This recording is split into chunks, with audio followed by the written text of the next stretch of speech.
Il est mignon, mais il est lourd, les gars, j'en peux plus. Il est collé à moi tout le temps. Quand je dors, il se met soit autour de mon cou, soit autour de ma tête. J'en peux plus, putain. Ouais, bon, j'en peux plus, mais t'es gentil.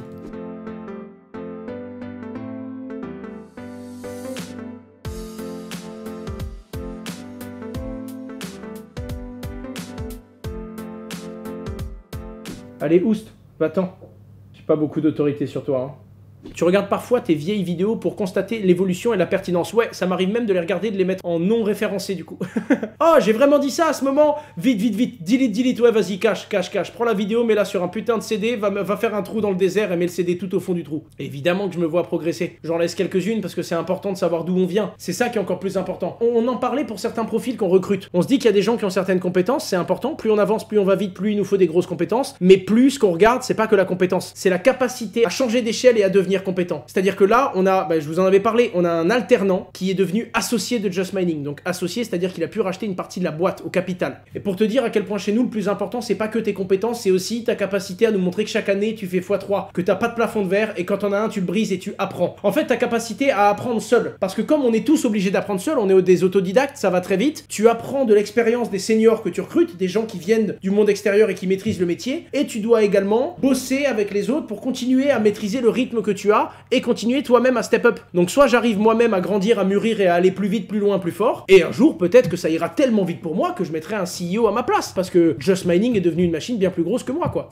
Cette participation de Binance au rachat Twitter par Elon Musk, quelle porte cela pourrait-il ouvrir à Binance? Ce qu'il faut comprendre, c'est que dans le monde de la crypto-monnaie, la communauté a une force énorme. Évidemment, il y a les acteurs, leur flux financier, leur volume financier, c'est également une force, mais la communauté en est une. On lève des fonds avec la communauté. Puisque tout l'écosystème blockchain est un monde décentralisé, le particulier lui-même est très important. Et donc les outils qui servent aux particuliers, eux aussi sont stratégiques. Les plus gros canaux de communication, il y a par exemple Telegram ou encore WhatsApp qui sont utilisés, Signal pour ceux qui vont utiliser des moyens de communication encore plus sécurisés et qui conservent encore plus la vie privée. Mais la plateforme ultime des discussions sur les crypto-monnaies reste Twitter. Twitter, puisqu'il y a cette nature d'impossibilité de censurer, entre guillemets, ou du moins c'est dans la volonté des créateurs de Twitter d'apporter cette possibilité de s'exprimer, même si par le passé plein de choses ont été remises en cause. Et donc naturellement, avoir Binance qui prend position sur un outil aussi stratégique, ça fait sens dans la stratégie de développement de ce géant. Au passage, Binance avait déjà racheté CoinMarketCap. Binance était rentré également au capital de Forbes. Donc pour le coup, ça semble être une suite logique et toujours un rapprochement vers la communauté et les outils qu'elle utilise.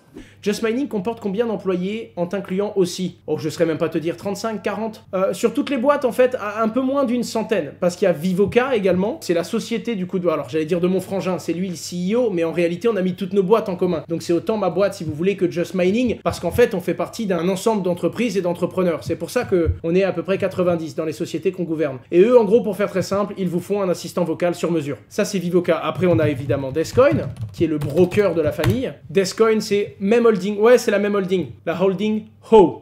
Holding Owen William. Parce qu'on s'est dit au tout début que si ça marchait un jour, les gens se demanderaient « Oh, comment est-ce qu'ils ont fait tout ça ?» Pour vous dire à quel point le nom, c'était pas le plus important. C'est drôle parce que quand tu commences à entreprendre, tout de suite, tu as quel nom on va choisir et quel va être le logo du projet. Et quand tu avances dans le temps, tu te dis « Mais qu'est-ce qu'on en a rien à foutre en fait de l'objet social ?» Bon, après, je vous parle pas de toutes les autres boîtes. Il y a le fameux Just Mining que vous connaissez, mais qui va refaire peau neuve, vous le savez bien. Cruxpool, c'est un logiciel de pool de minage dans lequel on a investi il y a quelques années. Il y a naturellement Waltio que vous connaissez. D'ailleurs, si vous vous demandez comment déclarer vos NFT, c'est présent, c'est sur la chaîne. Et ensuite, il y a des choses qui n'ont rien à voir. Fresheo, c'est une boîte dans laquelle on a investi qui sont dans l'agroalimentaire. Ils livrent des plats à domicile en Belgique et en France. Il y a 20Pay également en Suisse, une société de paiement par QR code dans les restaurants qu'on a rejoint. Il y a XDeFi également, qui est le MetaMask killer, hein. Installez XDeFi, essayez, vous avez tout dedans, Bitcoin, Ether, vos NFT comme si c'était un inventaire dans un jeu vidéo, c'est complètement barge. Il y a également Engrave dans lequel on est rentré.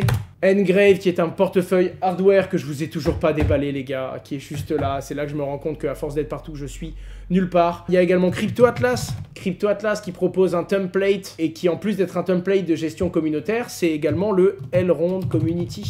Ah oui, il y a également, je vous en ai pas parlé, la H Consulting, qui est notre société de consulting, où on s'occupe du marketing de plein de sociétés. Quand vous voyez faire une vidéo sponsorisée, en réalité, c'est pas Asher, c'est l'agence derrière Asher qui. La H Consulting, c'est vraiment faire du marketing pour des boîtes très complexes dans le monde de la crypto, entre les mains de distributeurs traditionnels. Tout comme quand vous voyez Amixem faire du sponsoring pour Elrond, par exemple, au début d'une vidéo, ça vient de là. Comment est-ce que tu fais pour tout gérer? Je dors pas, j'ai des problèmes et j'ai une vie personnelle médiocre.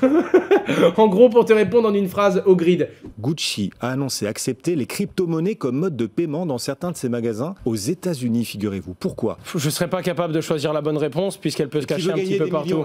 Qui veut gagner des millions de bitcoins? Allez. Je dirais la réponse, on n'a pas le choix. On n'a pas le choix, les crypto-monnaies, on se doit de les accepter puisqu'elles vont venir à nous quoi qu'il arrive. On peut leur tourner le dos, mais on tourne pas le dos à l'écosystème, on s'enferme soi-même dans son petit monde, donc ça m'étonne pas que ça s'ouvre. En l'occurrence, le monde du luxe a toujours fui le numérique. On avait peur. Le luxe est basé sur la rareté. La rareté n'existait pas dans le numérique. On copie, on colle à l'infini. La blockchain l'a montré. On a cassé quelque chose, on va chercher plus loin que les technophiles qui s'intéressaient jusqu'à Bitcoin ou que les spéculateurs qui voulaient faire de la plus-value. Maintenant, on a brisé certaines niches culturelles. La culture, justement, qui est apportée par les NFT, bien qu'il y ait plein d'abus et plein d'initiatives qui ne servent à rien, eh bien, a prouvé au monde de l'art que ça y est, il y a le support technologique permettant au luxe, à la rareté et à la collection d'aller dans le numérique. Il y a juste quelques marques qui ont moins peur que d'autres de faire le premier pas, et vous allez voir, et je vous prends le pari, d'un coup le risque va s'inverser. Ne pas y aller sera plus risqué que de faire ce move. Nos fonds sont-ils assurés chez Just Mining? Mais absolument pas, mec, hein. Tes fonds sont assurés nulle part. Même Nexo, qui te dit avoir une assurance, c'est une assurance à hauteur de 50 millions. Les mecs, ils doivent gérer 2, 3, 4 ou 5 milliards, ou peut-être même 50. Donc non, dites-vous bien que quand vous êtes dans la crypto-monnaie, que vous êtes sur une plateforme, et je devrais pas dire ça de Just Mining, hein, c'est notre site à nous, mais vous n'êtes pas assuré, d'accord? Si vous cherchez un placement avec la même assurance qu'un livret A, vous n'aurez jamais 10, 15 ou 20% par an. Réveillez-vous. Ouh,